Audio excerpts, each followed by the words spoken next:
नमस्कार सम्पूर्णमा। आज हामी गाई भैँसीमा देखिने बुर्सोला अबटस अर्थात् ब्रुसेलोसिस रोगबारे कुरा गर्नेछौँ। यो ब्याक्टेरियाबाट सर्ने सङ्क्रमणजन्य रोग हो जुन मुख्यतः गर्भवती जनावरमा गर्भपतन गराउँछ। नेपालमा कहिले र कहाँ पत्ता लाग्यो? नेपालमा बुर्सेलोसिस पहिलोपटक पाटन क्षेत्रमा रिपोर्ट गरिएको थियो। त्यसपछि यो रोग देशका विभिन्न जिल्लाहरूमा क्रमशः फैलिएको पाइएको छ। विशेष गरी दूध उत्पादन गर्ने फार्म र गाउँघरमा गाई भैँसीहरूमा यो समस्या बढी देखिन्छ। कारण र सङ्क्रमण कसरी हुन्छ? यो रोग बुर्सेला अबटस नामक ब्याक्टेरियाले गर्छ। सङ्क्रमित जनावरको बाछा, झिल्ली वा गर्भपतन भएको पदार्थमा ब्याक्टेरिया हुन्छ। अन्य जनावर वा मानिसले ती वस्तु छोए वा नजिक गएमा रोग सर्न सक्छ। दूषित दूध वा गोठबाट पनि सङ्क्रमण फैलिन सक्छ।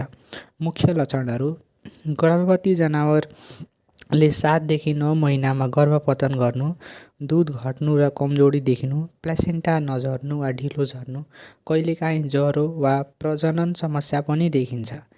काल्भिङ पछि करिब 1 घण्टाभित्रै नवजात बाछा-बाछी पाडापाडीलाई आमाको दुध कोलोस्ट्रम खान दिनुहोस्, जसले गर्भाशयलाई प्राकृतिक रूपमा सङ्कुचित गर्छ र रिटेन प्लासेन्टा निस्कन मद्दत गर्छ।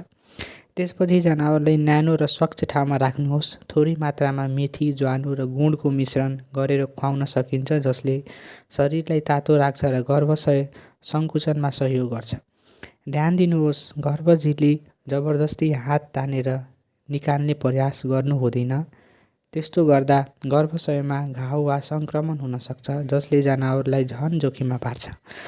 गाउँघरमा गर्न सकिने उपायहरू: गर्भपतन भएको जनावरलाई तुरुन्त अलग राख्ने आइसोलेसन, बच्चा र झिल्ली खसेको ठाउँमा चुन छर्ने वा डिसइन्फेक्ट गर्ने, हातमा पन्जा लाएर सफा गर्ने र साबुन पानीले हात धुने, दूषित दूध उमालेर मात्रै प्रयोग गर्ने, गोठ सफा र सुक्खा राख्ने र सकेसम्म बुर्सेला भ्याक्सिन लाउने। अन्तिम सन्देश: बुर्सेलोसिस जनावरबाट मानिसमा सर्ने गम्भीर रोग हो, तर सफाई, खोप र सावधानी अपनाए गाउँघरमै यसको नियन्त्रण सम्भव छ। स्वस्थ जनावर, स्वस्थ किसान, बुर्सेलाबाट सगज नेपाल। धन्यवाद।